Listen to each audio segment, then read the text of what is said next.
আসসালামু আলাইকুম everyone, welcome back to my channel. আজ আমি করে দেখাবো খুবই মজাদার ফ্রুটস কাস্টার্ড। অনেকেই বলে থাকেন যে তাদের কাস্টার্ড একদম ঘন কিংবা পাতলা হয়ে যায়। আমার এই রেসিপিটি ফলো করলে আপনাদের কাস্টার্ড একদম পারফেক্ট থাকবে, খুব বেশি ঘন কিংবা একদম পাতলা হয়ে যাবে না। তো চলুন দেখে নেওয়া যাক।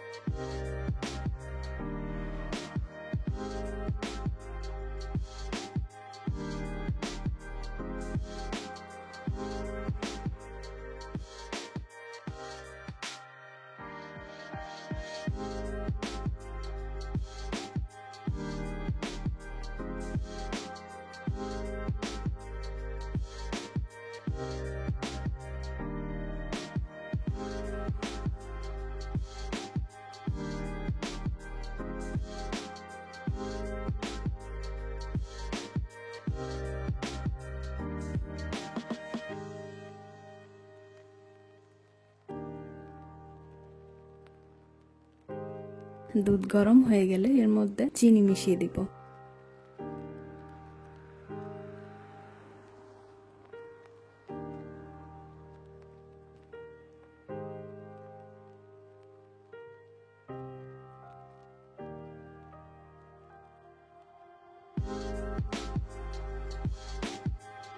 চিনি গলে গেলে আগে থেকে তৈরি করা আমাদের কাস্টার্ড পাউডারের মিক্সচারটি আস্তে আস্তে ঢেলে দেব। এখানে খেয়াল রাখতে হবে একবারে মিক্সচারটি ঢেলে দিলে ঠিকমতো মিশবে না।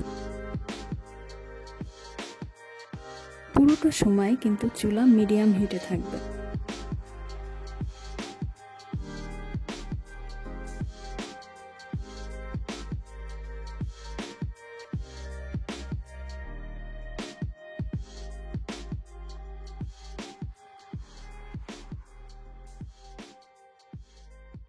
এবার আস্তে আস্তে কাস্টার্ড ঘন হয়ে আসলে চুলা থেকে নামিয়ে নেব।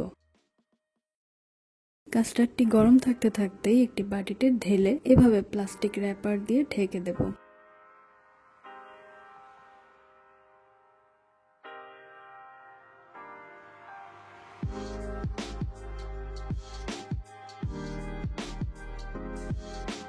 এভাবে ঢেকে রাখলে কাস্টার্ডের উপর সর জমবে না।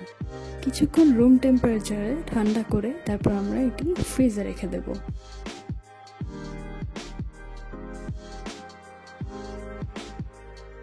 কাস্টার্ডটি ঠান্ডা হলে ফ্রিজ থেকে বের করে নেব।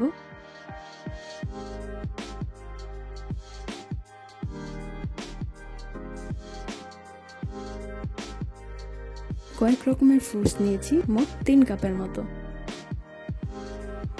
এখানে আমি কলা, আপেল, লাল আঙ্গুর এবং বেদানা নিয়েছি। আপনারা আপনাদের পছন্দ মতো ফ্রুটস নিতে পারেন, কিন্তু মনে রাখতে হবে বেশি পানিযুক্ত কোনো ফ্রুট না ব্যবহার করাই ভালো। সব ফ্রুটসগুলো আমি কাস্টার্ডের সাথে এভাবে মিশিয়ে ফেলবো।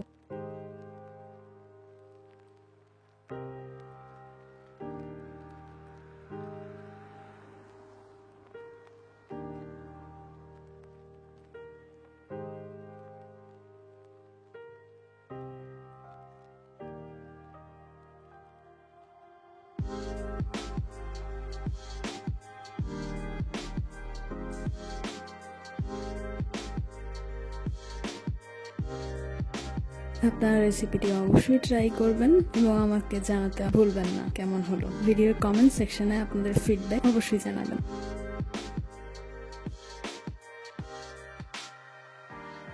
ভিডিওটি আপনাদের ভালো লেগে থাকলে অবশ্যই আমার চ্যানেলটি সাবস্ক্রাইব করবেন এবং বেল বাটনটি অন করে রাখতে একদমই ভুলবেন না, যাতে পরবর্তী ভিডিওর নোটিফিকেশনগুলো আপনাদের কাছে প্রথমেই চলে যায়। ভিডিওটি আপনাদের ফ্রেন্ডস অ্যান্ড ফ্যামিলির সাথে শেয়ার করতে ভুলবেন না কিন্তু।